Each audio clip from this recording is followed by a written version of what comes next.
What is going on, everybody? Welcome to my E3 Roundup video in under 5 minutes. I will be covering the console wars and the main games and my picks within that category. So let's get right into it. First and foremost, let's deal with Xbox One versus PlayStation 4. Microsoft once again failed to address the criticism that they've been receiving over their DRM policies with the Xbox One. Their conference went a little bit like this. Fortunately, we have a product for people who aren't able to get some form of connectivity. It's called Xbox 360.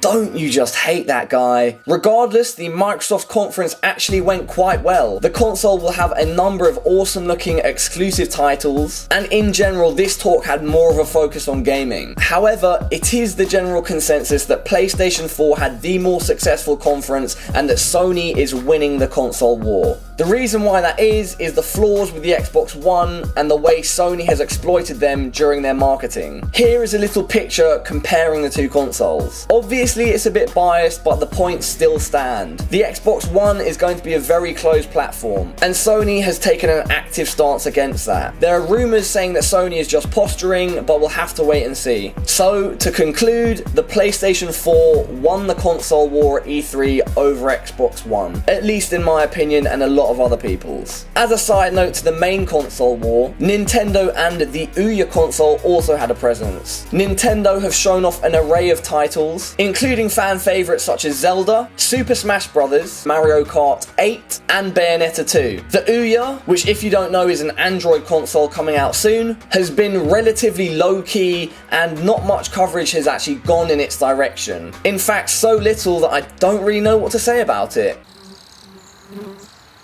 But I guess that says more about their marketing as opposed to my detective skills. All I know is that they were in a parking lot outside, set up with their sort of tents and stuff, and they got into a little beef with the organizer of E3. That's about it. Now, moving on to the meat of this video, and also the final part, the games. These games are what I have identified as the big players, the things to look out for, and what I think offer the best insight into the next generation of gaming.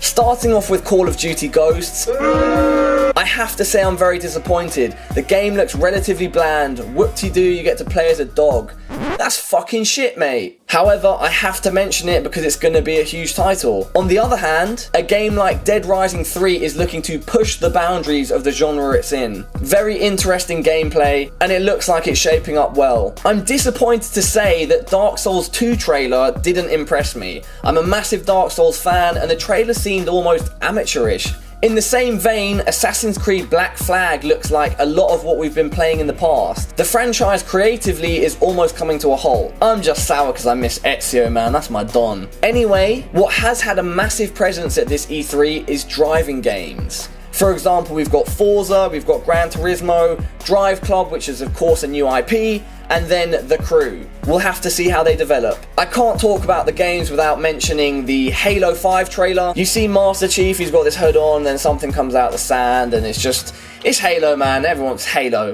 Halo.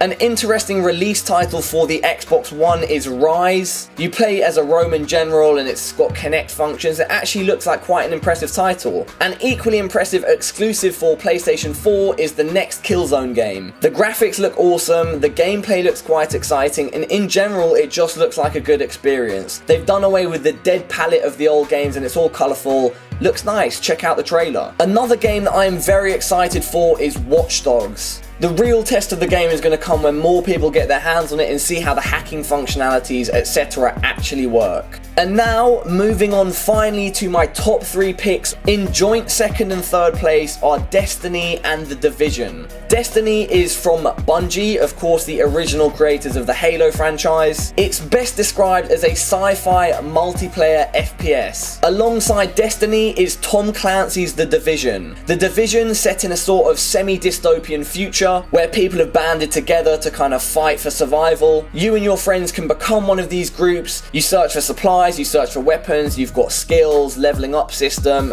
In general, it just looks like a blast to play. And finally, my number 1 pick of E3 2013, Titanfall. Titanfall is going to be an Xbox One exclusive. Again, it's a sci-fi multiplayer shooter. The big game mechanic is that you can either play as a soldier on foot or as a soldier in a mech. these mechs being the Titans. As a soldier, you can run up walls, you've got a jetpack, you can do all sorts of crazy acrobatic maneuvers, you can eject out onto the top of other Titans and then destroy them, and just look at the gameplay.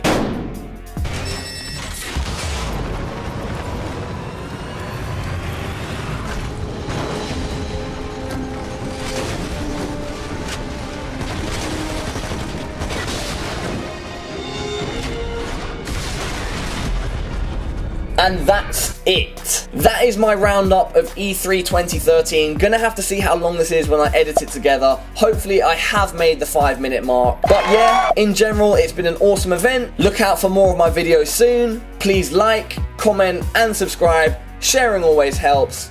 Peace.